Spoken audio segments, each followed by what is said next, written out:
Alors, nous avons parlé hier du Bloc québécois qui n'était pas tout à fait satisfait du discours du trône. Et puis aujourd'hui, je m'entretiens avec Monique Pauzé, elle est députée du Bloc dans la circonscription de Repentigny. Vous la connaissez tous bien. Bonjour, Madame Pauzé. Bonjour. Madame Pauzé, vous avez émis hier un communiqué parlant du Québec et de ce que le Québec souhaite pour une relance post-COVID. Pouvez-vous nous parler des attentes là, de votre parti envers les décisions que prendra le gouvernement dans les prochaines semaines? Oui, bien d'abord, comme vous l'avez dit d'entrée de jeu, je veux dire, on est très, très, très déçus du discours du trône. C'est le festival de rentrer dans les compétences du Québec et des provinces. C'est vraiment incroyable. C'est vraiment, tu sais, on dit, faut jamais perdre une bonne crise, là. Ben, ils veulent vraiment pousser de l'avant leur programme de centralisation. Mais la pandémie, elle n'est pas derrière nous, au contraire. Et on le voit d'ailleurs depuis le discours de M. Legault d'hier. Alors, nous, ce qu'on a fait, on a travaillé sur un plan.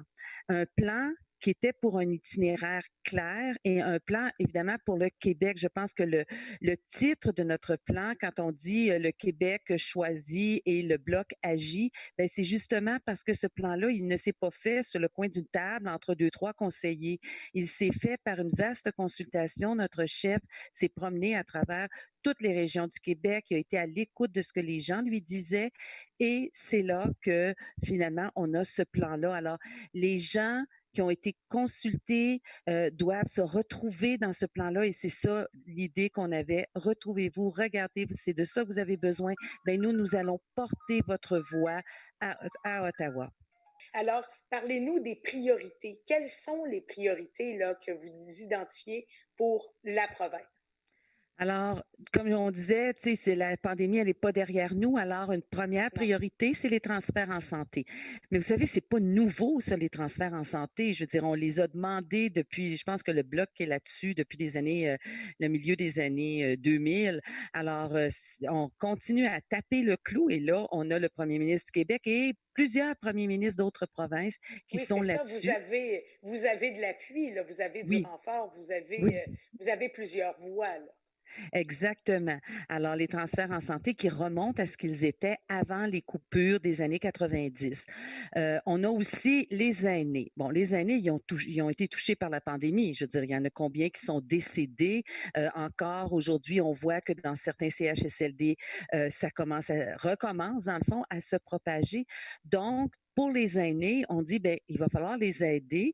Et les aider, ben, c'est aussi en s'assurant qu'ils ne vivent pas d'autres stress au niveau financier. Alors, on demande 110 dollars par mois à la sécurité de la vieillesse à tous les mois, mais à partir de 65 ans. Dans le discours du trône, M. Trudeau, lui, il fait une distinction. Il y a les jeunes aînés, ça, c'est 65 à 75 ans. Il n'y a rien pour eux autres. Puis, il y a les plus vieux aînés à partir de 75 ans. OK. Mais je veux dire, non, on est aînés, suivons ce que la sécurité de la vieillesse nous dit, 65 ans. Ensuite, on a aussi demandé, puis ça c'est très important pour nous, c'est que là va arriver en avril 2021, le rapport d'impôt. Donc, tous les gens qui ont reçu la PCU vont devoir payer leurs impôts. Parfois, peut-être qu'il y aura des intérêts.